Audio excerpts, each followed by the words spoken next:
Okey, macam yang korang tengok kat depan ni, sekarang kita ada trooper. Macam yang ni trooper lah. Trooper saiz 300. Untuk trooper apa yang korang akan dapat? So, ni aku tunjuk lah. Hand pedal full set kiri dan kanan. Okey, pump kaki dengan 2 root holder. Ni dah siap pasang lah, tapi dia jenis yang lembut.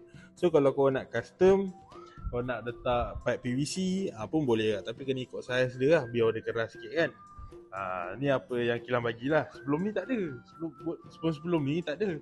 Dia tak ada bagi road holder yang ni. Okay, yang ni kita ada road holder.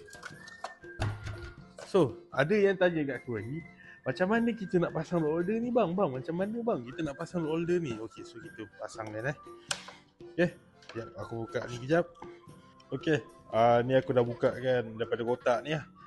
Dia memang daripada kotak ni Okay, jadi kalau kau nak adjust, ni putar skru dia, nanti dia akan boleh di sini, ada boleh turun bawah, boleh atas. Yang ni lah. Okay, ni aku adjust dia menegak lah. Okay, so masukkan je dalam ni, dalam lubang ni. Okay, dia ada bunga tu kan. Kau masukkan je.